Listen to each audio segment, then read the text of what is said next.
Now, as we finished 1 Kings, we were dealing with basically the northern kingdom under Ahab with his wicked wife Jezebel, who had brought the northern kingdom of Israel into its lowest state morally and spiritually, as they led the people into idolatry, and more specifically the worship of Baal, which was introduced by Jezebel, who was from the area of Sidon, and that was one of the major gods of Sidon. And so she introduced that to the children of Israel in their worship, and thus Israel was sinking into a state of great spiritual apostasy. Now, at the end of 1 Kings, we came to the death of Ahab and his son Ahaziah ascending to the throne, who reigned for only 2 years over Israel. And during the time of Ahaziah, Moab, which of course is across the Jordan River, the present area known as Jordan, who were vassals and tributaries to the king of Israel, rebelled against Israel, and Ahaziah fell down through a lattice in his upper chamber that was in Samaria. So he had an accident and fell down through this lattice work from the upper chamber and was injured. And he ordered his servants to go to Ekron to inquire of the god of Ekron, which was Baal-zebub. Now, the word Baal is a word that means Lord. And so the people were worshiping the Lord, but the Lord wasn't God. It was their Lord, and Baal-zebub is actually Lord of the Flies. So these people in Ekron were evidently worshiping flies. Now, to me, it is always strange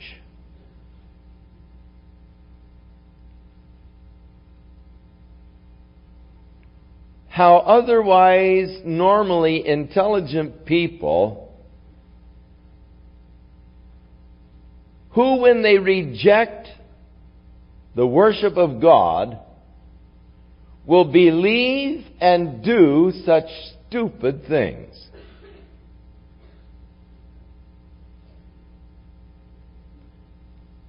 I'm always amazed at the almost lunacy of people in their ideas, in their concepts, when they have forsaken the true and the living God. David said, "The fool hath said in his heart, there is no God." And certainly when a person tries to rule God out of their lives, they become guilty of extremely foolish things.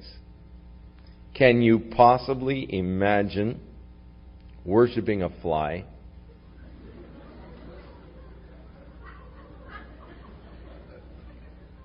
Calling it your Lord?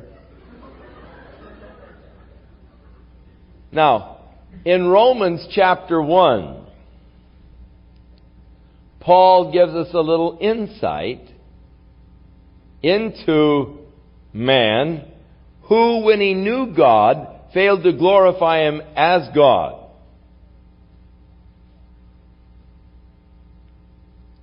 Neither was he thankful.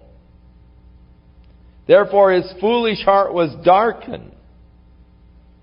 And Paul tells us how he worshipped and served the creature rather than the Creator, who is blessed forevermore.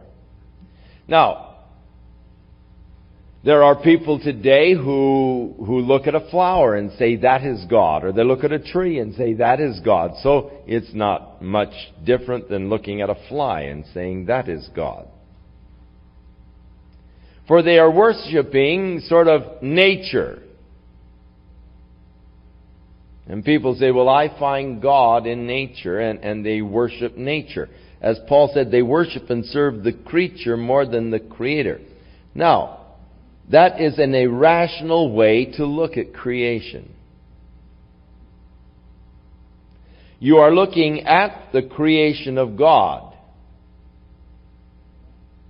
And then you're worshiping the creation rather than the Creator. The true rational way to look at creation is to marvel at the genius of design, but then worship the Creator rather than the creation.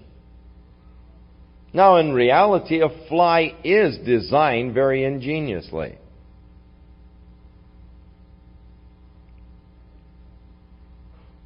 They are a pest, but yet they are remarkable little creatures.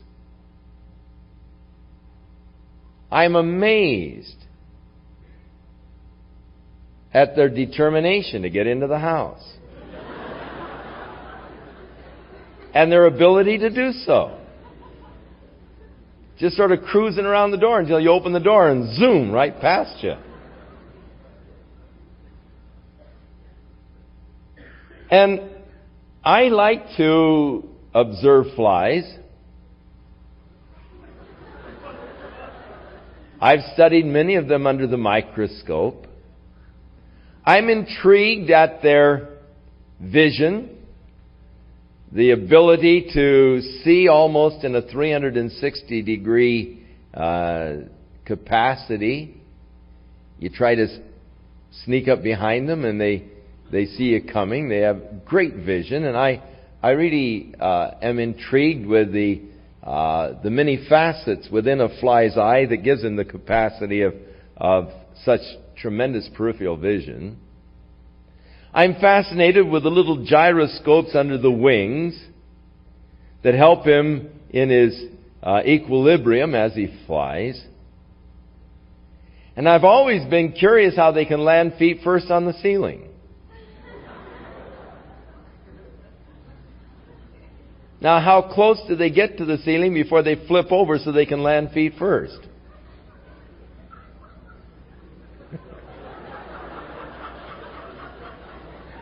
You ever thought about that?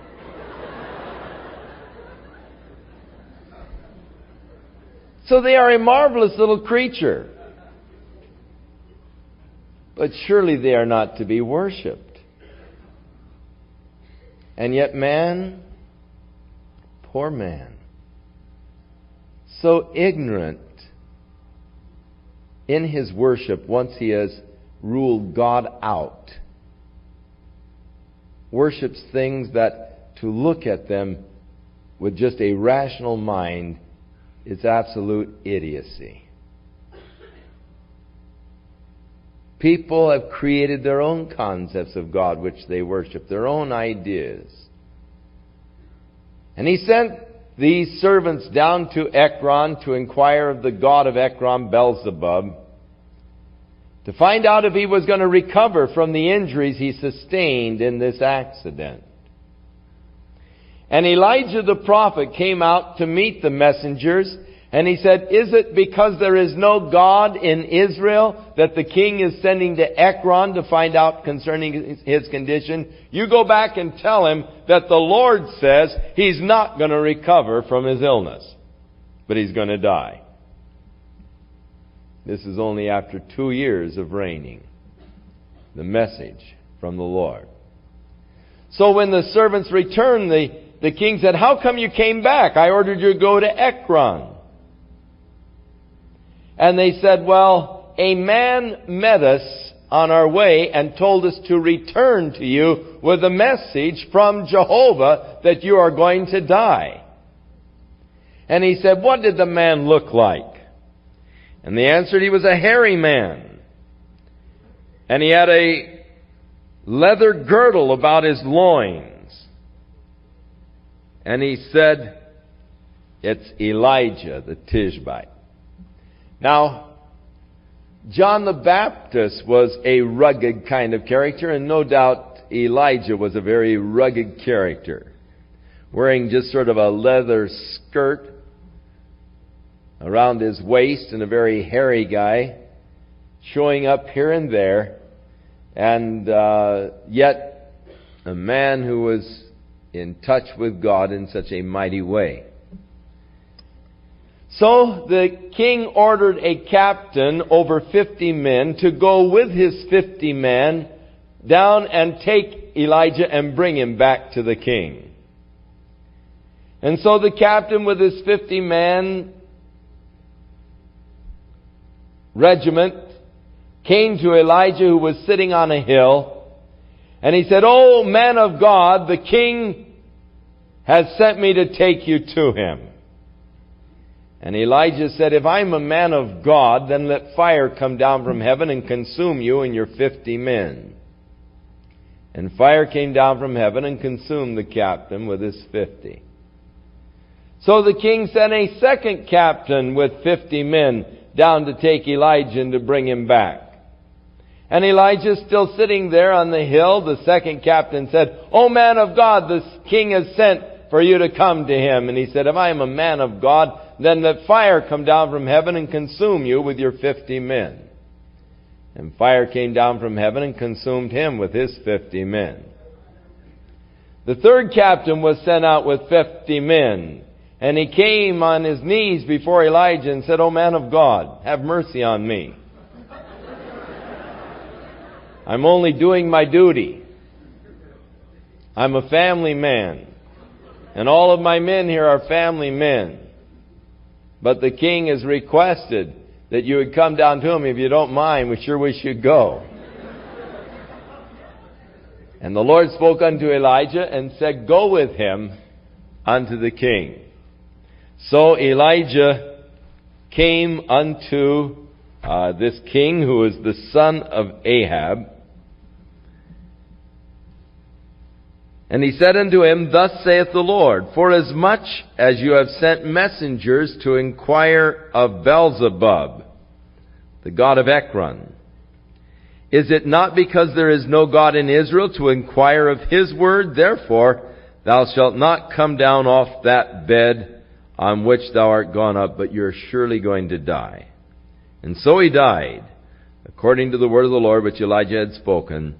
And Jehoram reigned in his stead in the second year of Jehoram, the son of Jehoshaphat, the king of Judah, because he had no son.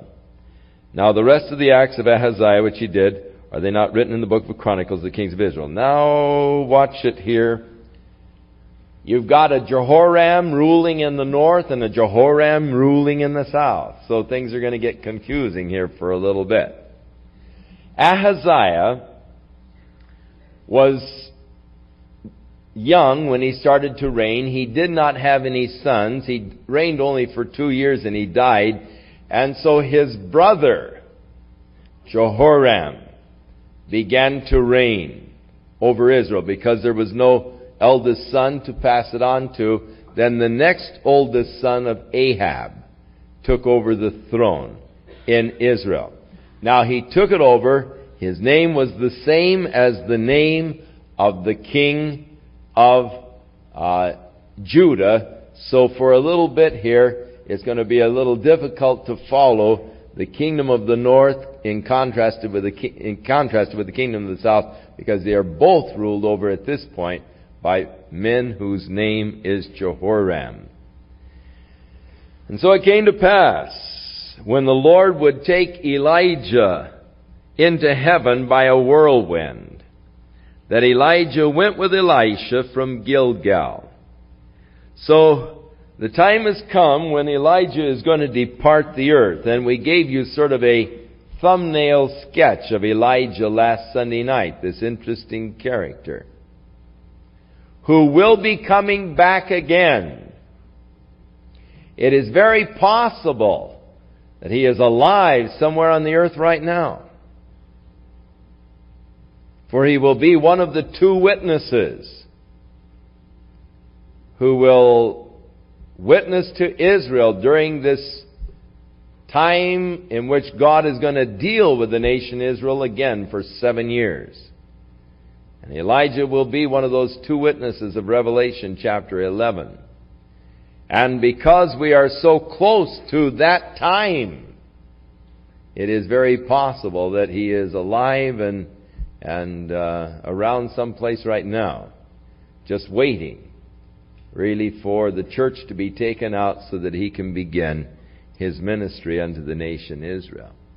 But the time has now come, historically, where he is going to be caught up into heaven in a whirlwind.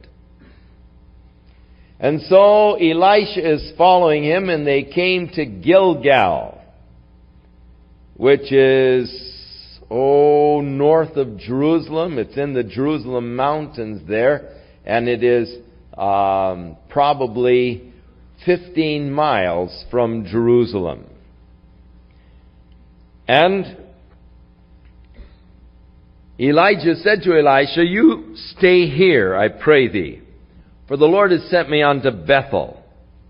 And Elisha said unto him, "As the Lord lives, and as your soul lives, I'm not going to leave you." So they went to Bethel. Now they are actually moving from Gilgal to Bethel. They are going in a easterly direction, and they are moving down towards Jericho. Now when they came to Bethel, certain sons of the prophets came out, and they said to Elisha, "Do you know that your master is going to be taken away from you today?" And he said, "Yes, I know it." "Hold your peace." So Elijah said to Elisha, "You wait here, for I'm going on down to Jericho." Now from Bethel to Jericho, there's a winding valley, and it's a distance about 18 miles on down to Jericho, downhill all the way from Bethel. And as they came to Jericho, certain sons of the prophets came out and said to Elisha, "Do you know that your master is going to be taken away from you today?" And he said, "I know it, hold your peace." And Elijah said unto him, "You wait here, for the Lord has sent me to the Jordan River." And he said, "As the Lord lives, I'm not going to leave you." So the two went on. And 50 men of the prophets went, and they stood to view from a distance. And they stood by the Jordan. And Elijah took his mantle and wrapped it together, and he smote the waters, and they were divided, so that the two went over on dry ground.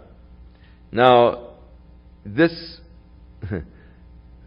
must have been quite an experience, as these 50 guys were watching, to see this prophet take his mantle and hit the water and watch them divide, so the two guys walked across on dry ground. It came to pass when they were gone over that Elijah said to Elisha, "Ask what I shall do for you before I am taken from you." And Elisha said, "I pray, let a double portion of thy spirit be upon me." And he said, "You've asked a hard thing, nevertheless. If you see me when I am taken from you, it shall be so unto you. But if not, it shall not be so." And so it came to pass, as they still went on, and they were talking, that behold, there appeared a chariot of fire, and the horses of fire, and they parted them both asunder, and Elijah went up by a whirlwind into heaven. And Elisha saw it, and he cried, my father, the chariot of Israel, and the horsemen thereof." And he saw him no more, and he took hold of his own clothes, and tore them in two pieces. And he took up also the mantle of Elijah that had fallen from him as he was going up, and he went back to the bank of the Jordan River, and he took the mantle of Elijah that fell from him, and he smote the waters. And he said, "Where is Jehovah, God of Elijah?" And when he had also smitten the waters, they parted, and Elisha went over. And when the sons of the prophets which were there by Jericho watching saw what happened, they said, "The spirit of Elijah does rest upon Elisha." And they came to meet him and bowed themselves to the ground before him. So here we see sort of the passing of a mantle, an anointing, from one man to another. As Elijah has finished his ministry and is caught away by the Spirit into heaven, and Elisha asking for that double portion, that he might receive that sort of inheritance, the anointing of God's Spirit upon his life, that he might continue the ministry of Elijah. And as he came back, taking the mantle of Elijah, striking the water, and the question, where is Jehovah, God of Elijah? I often wonder today concerning miracles. And where is the God of Elijah?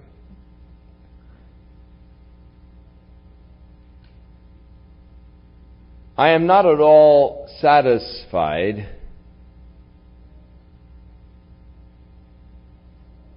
with the hyped up programs of so many evangelists and the atmosphere in which the miracles supposedly take place. I really do not believe that God needs to work in a circus tent environment, but I believe that He can work in very easy, natural ways. And that when you have this super emotional environment, that many times God doesn't always receive the full credit and the glory for that which is accomplished. But many times the instruments so manipulate and sometimes are just so weird that they draw your attention. And it's hard to really think of the Lord. There are men who deliberately seek to draw attention to themselves.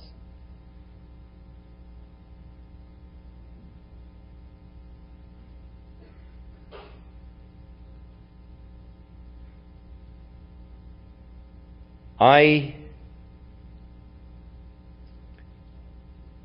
have wondered why it is that we do not see more dramatic kind of miracles, which I know that God is able to perform.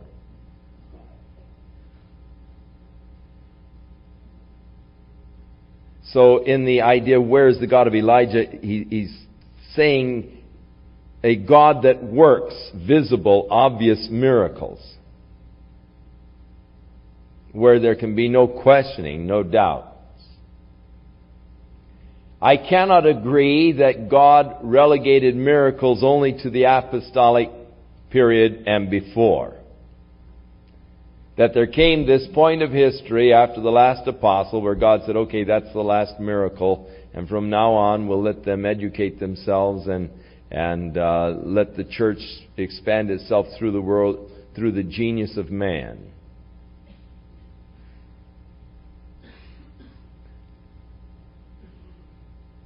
I cannot believe that the lack of miracles actually indicates any lack in God's power or even God's willingness to perform miracles.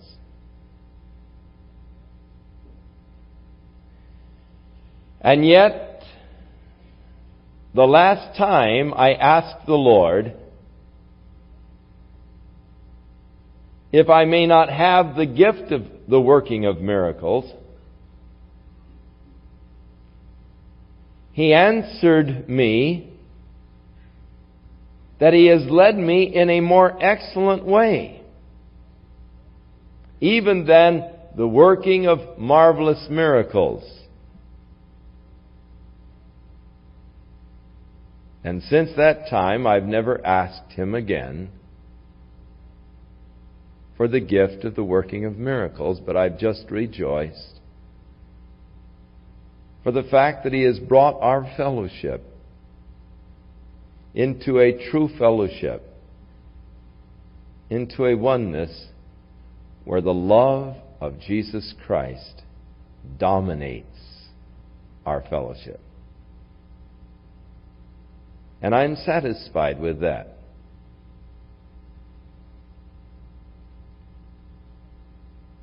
I'm sort of like Paul, thrice sought I of the Lord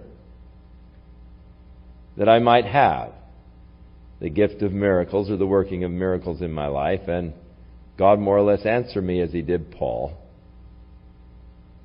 Sort of, don't ask me any more about this. Just be satisfied with what you've got.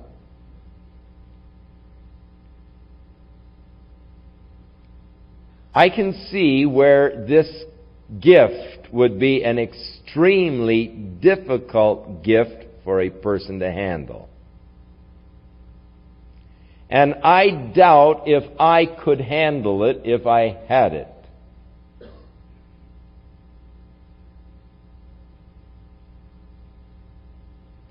Because if a person had the capacity of working true miracles by the power of the Spirit, everybody and his brother would be coming along trying to capitalize on that particular gift. And taking you like a sideshow freak around the country, so that you might work the miracles in the eyes of people and astound people and draw them, and then, having drawn them, use it as a super hype to press them for an offering or something. It would be extremely difficult to deal with all of the pressures that men would put on you if you had this particular gift. And looking at it from that angle, I'm really glad that God did not answer my prayer and give me the gift of the working of miracles. And yet, I'm sure that there is a place for it within the body of Christ, else the Spirit would never have given that gift to begin with. And in this skeptical world in which we live, I can see the value, and yet I wonder what kind of a man would it take to really be able to handle all of the notoriety that would center around this kind of a gift.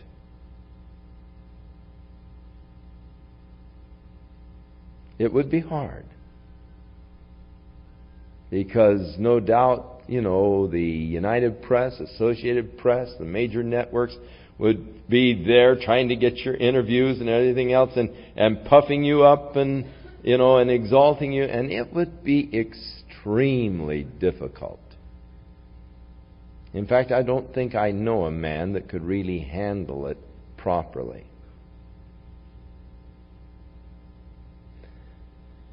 Where is the God of Elijah?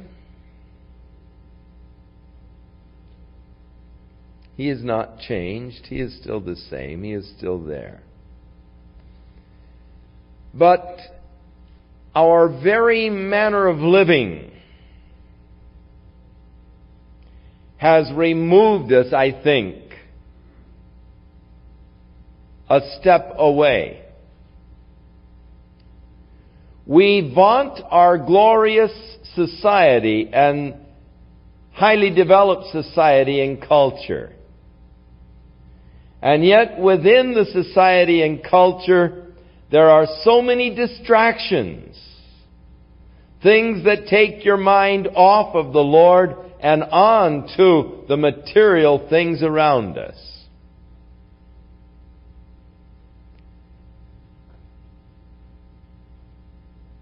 Now when Elijah and Elisha were journeying together, they were walking from Gilgal to Bethel to Jericho to Jordan, Transjordan.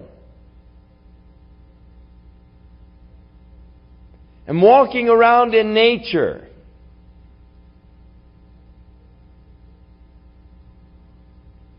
And as you get out and walk in the unspoiled nature, there comes to you a consciousness and awareness of God like you can't get driving down the freeway. There is the capacity to meditate. and really have close communion with God walking from Bethel to Jericho. But you try to drive down that narrow twisting road and have real meditation and communion, and you're going to end up over the cliff. So the modern society and all of its conveniences and all really have a negative effect upon real spiritual development. That kind of spiritual development that is necessary to be able to handle a gift like Elijah or Elisha had.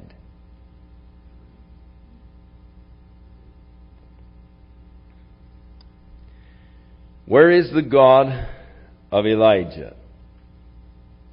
Smiting the waters, they parted. And so the same miracle that Elijah had performed is now done by Elisha. And here is the indication that the prayer or the request of Elisha was answered, for he asked that he might receive the inheritance, that he might take over and receive that same spirit of Elijah, the double portion of it, which signifies that inheritance of this gift. And now that this same miracle is performed, it's a confirmation of the affirmation of his call.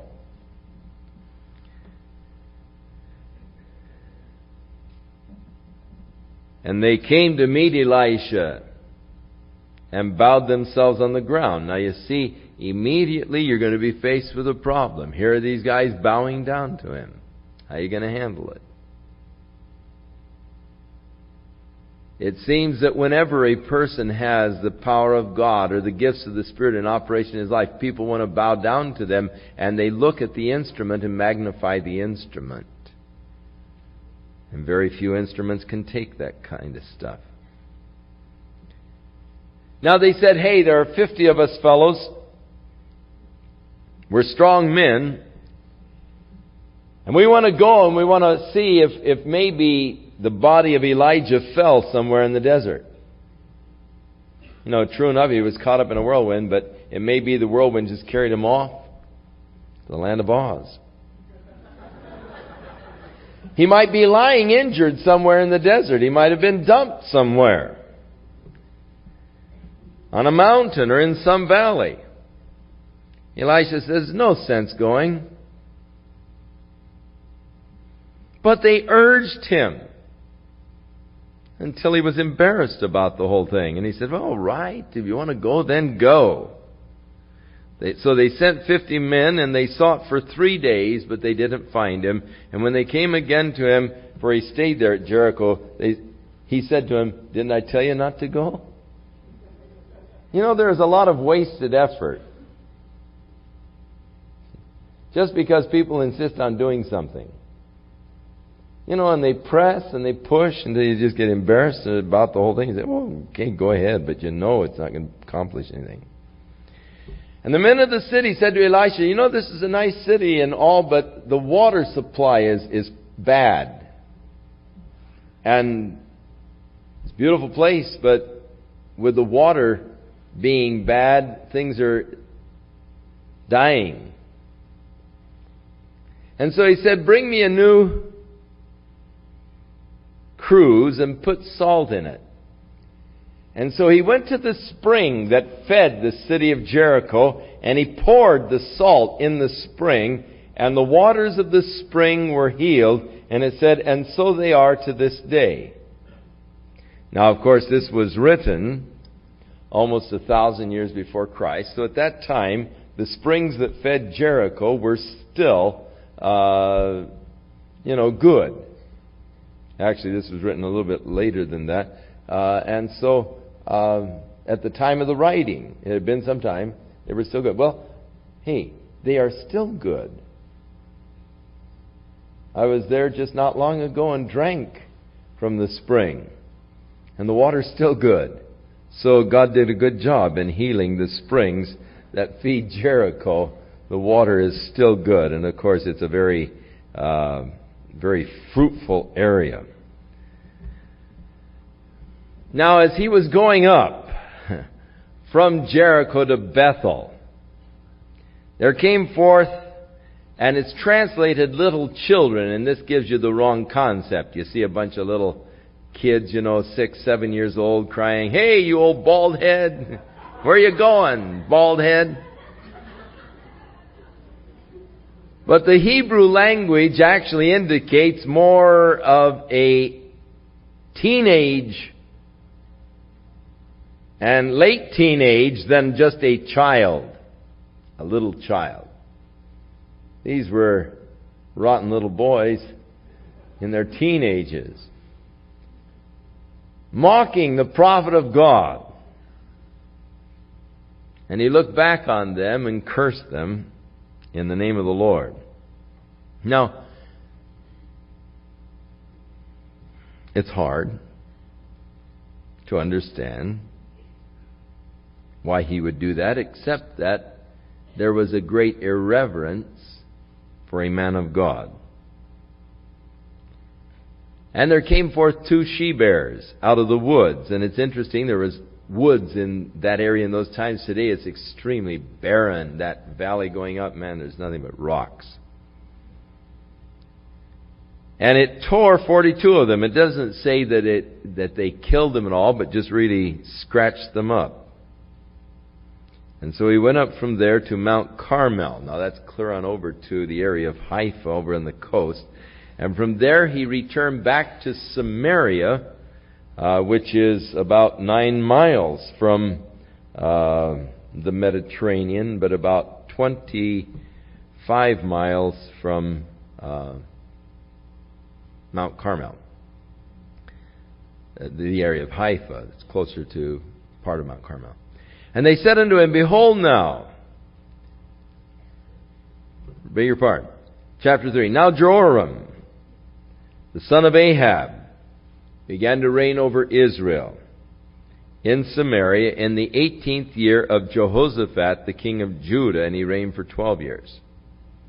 So Jehoram, the other son of Ahab, began now to reign, while Jehoshaphat was still king of Judah. He reigned for 12 years, and he wrought evil in the sight of the Lord, but not as bad as his father, for he did remove the image of Baal that his father had made. Nevertheless, he continued in the ways of the first king of Israel, Jeroboam, and he made Israel to sin. Now at this time Moab, the area across Jordan River, the area that is now Jordan, rebelled against Israel. They had been tributaries, and Moab had to pay 100,000 sheep and 100,000 goats a year as tribute. They had been conquered, and so this was the tribute that was laid upon them. 100,000 sheep, 100,000 goats with a full wool were to be turned over to the king of Israel every year. And the king of Moab rebelled against this, so Jehoram drafted all of the men of Israel, and he sent to Jehoshaphat, the king of Judah, asking him to go up against Moab with him in battle. And so he said, "Of course, I'm as you are, my men with your men." And so they said, "Which way shall they go?" And they said, "Let's go down through Edom." So they were going to go south and attack them at the flank, from the southern flank. The king of Edom joined with them. And so they made this journey to be south of the Dead Sea to Edom, and then coming north on the other side of the Jordan River to attack Moab. And they came to a barren area, no water for them, and for the cattle that followed them. And the king of Israel said, "Alas, the Lord has called these 3 kings together to deliver them into the hand of Moab." But Jehoshaphat said, "Isn't there a prophet around here that we might inquire of the Lord by him?" And one of the king's servants answered and said, "Well, there's Elisha, the son of Shaphat, which actually ministered unto Elijah." And Jehoshaphat said, "The word of the Lord is with him." So the king of Israel and Jehoshaphat, the king of Edom, went down to him. And Elisha said to the king of Israel, "What have I to do with thee? why don't you go to the prophets of your father and the prophets of your mother? Elisha really had no use for the king of Israel because of the idolatry that was in the land. And he said, Nay, the Lord hath called these 3 kings together to deliver them into the hand of Moab. Elisha said, As the Lord of hosts lives, if it weren't that I respected Jehoshaphat, the king of Judah, I wouldn't even pay any attention to you. I wouldn't even look at you. But bring me now a minstrel. And it came to pass when the minstrel played, that the hand of the Lord came upon him. And he said, Thus saith the Lord, Make a valley full of trenches. For you will not see the wind, neither will you see the rain, yet the valley will be filled with water, that ye may drink, both you and your cattle and your beasts. And this is but a light thing in the sight of the Lord. He will deliver the Moabites into your hand, and ye shall smite every fenced city, every choice city, and shall fell every good tree, and stop all the wells of water, mar every good piece of land with stones. And so it came to pass in the morning, when the meal offering was offered, that behold, there came water by the way of Edom, and the country was filled with water. Now, this does happen down there in that great rift by the Dead Sea.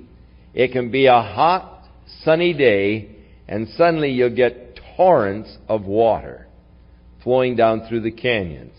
From the rain, that it's like out here in the desert when it rains in the mountains. You can be going through the desert, and it can be having a cloudburst up in the mountains, and these gullies just become filled with water, though it may not even be raining where you are. The gullies become just torrents, rivers. And so this did happen there. They didn't see the rain. They didn't hear the winds. And yet the valley was full of water that came from Edom. And now when the Moabites heard that the kings were coming to fight against them, they gathered all that were able to put on their armor, and they stood at the border, and they rose up early in the morning. And they saw this valley full of water, but in the early morning sun reflecting off of it, it looked like blood. The early morning sun rising was a reddish, the reddish tint that is, and as it was reflecting on the water, they said, Oh, the nuts have all taken their sword against each other, and they've been fighting with each other. Let's go in and just mop them up. And so they came rushing in a mop-up operation, and of course, all of the fellows were just waiting for them. And so the Moabites were defeated, and they went forth and destroyed the cities. Now there was a certain woman of the wives of the sons of the prophets who came to Elisha saying, My husband is dead, and his creditors have come to take my 2 boys as slaves to pay for his debt. And Elisha said, What shall I do for you? What do you have in your house? She said, All I have is a pitcher of oil. He said, All right, send your sons out and let them borrow every kind of a bucket and container they can find from the neighbors. Get all of the pitchers, everything they can. Not a few, just get as many as they can. And then when you come into the house, close the door and take the pitcher of oil you have and fill all of the vessels. So she went from him and borrowed all the vessels, and she poured out, and it came to pass when all the vessels are full, that she said, Isn't there any more vessels? And they said, Not anymore. And so the oil sort of multiplied to fill all the vessels. She came to Elisha and said, What shall I do now? And he said, Sell it and pay your debts and live off the rest. Now it came to pass on a certain day that Elisha passed to Shunem. And there was a great woman, and she constrained him to eat bread. And so it was, as often as he passed by there, that he stopped to eat bread at her house. And she said to her husband, I perceive that this man is a prophet. Let's build him a little chamber here, so that whenever he comes by, he has a place to lie down and rest, and we'll always have provision for him. So they made a little chamber for him there on the wall. And they put a bed and a table and a stool and a candlestick. And so it came to pass one day as he came to the chamber and turned in there, he said to Gehazi, his servant, "Go call the woman to me." And so she came, and he said, "You've been gracious to me. What do you want me to do for you? Shall I speak to the king for you?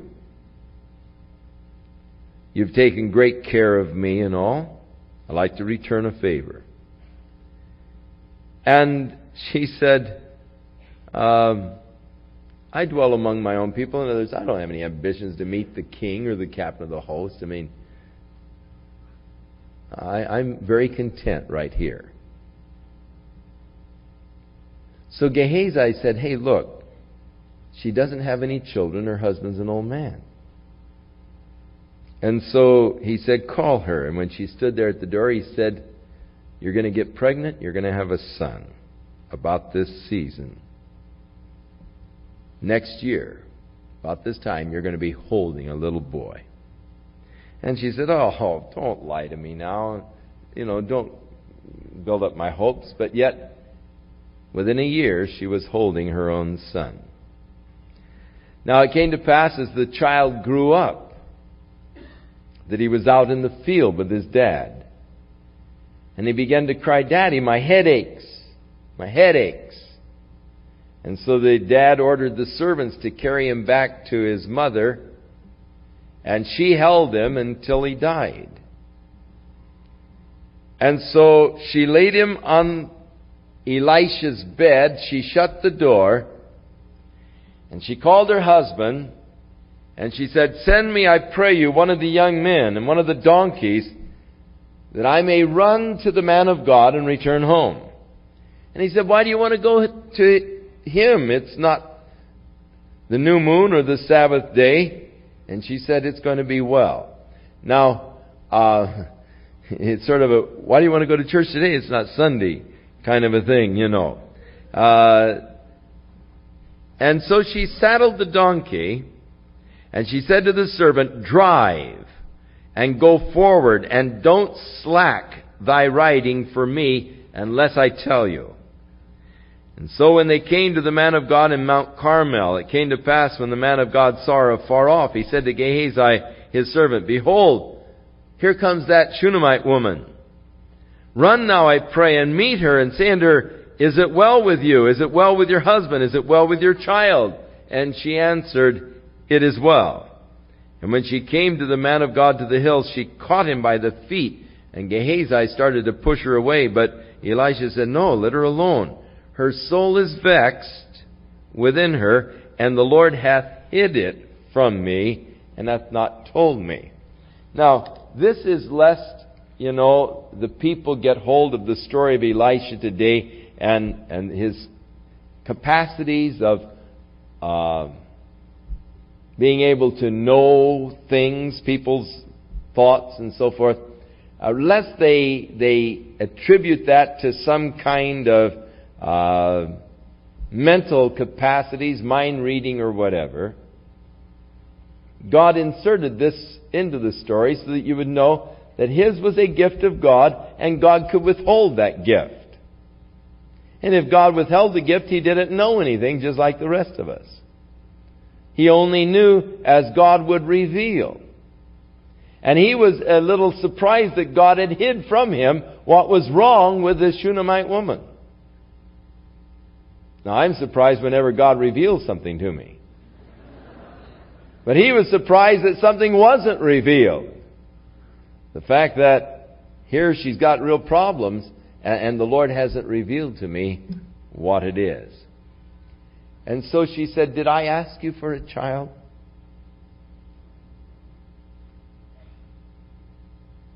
Now, my heart was bound up in this child.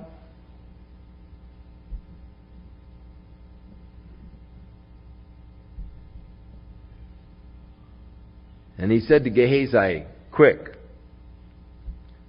put on your coat and take my staff in your hand and run and lay it on the head of the child. Don't stop and talk to any men on the way. Just run. And the mother of the child said, As the Lord lives, and as your soul lives, I'm not going to leave you. So he arose and followed her.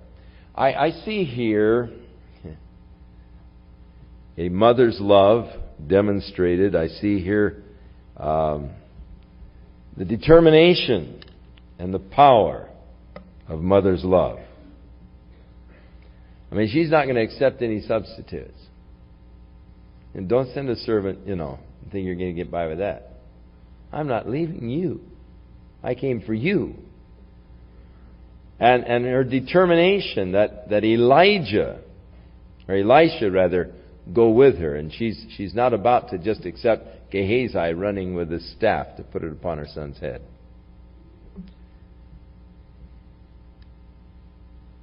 And so Gehazi ran on before them, laid the staff on the face of the child,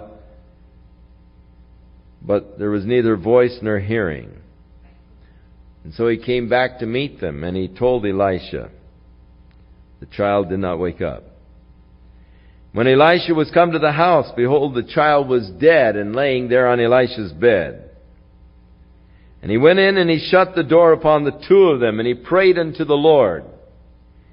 And he laid upon the child, put his mouth upon his mouth, and eyes upon his eyes, hands upon his hands, stretched himself upon the child, and the flesh of the child began to warm.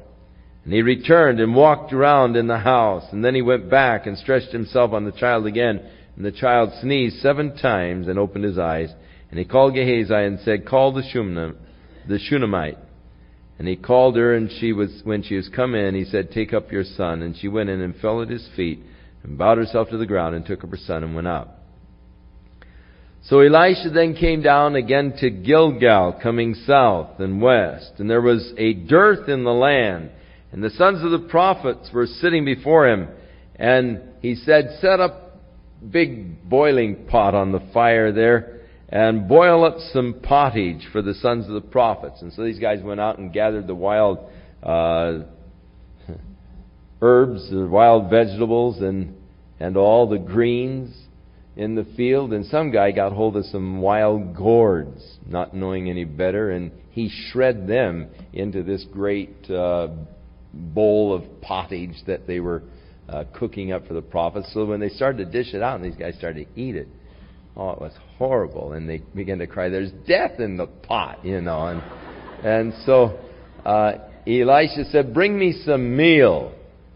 And he poured the meal in, stirred it, cooked it, and then they poured it out again, and the noxious pottage was palatable.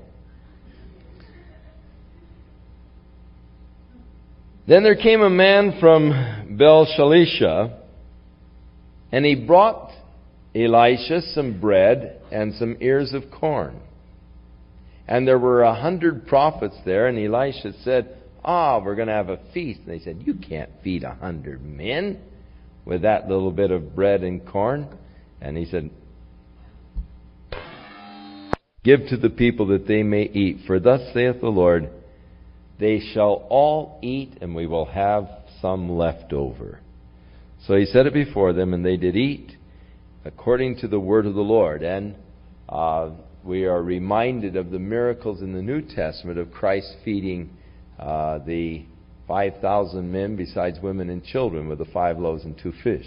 That same kind of a miracle, the same type, happened here, where the 100 men all ate, and there was food left over from the bread and the ears of corn that this man had brought.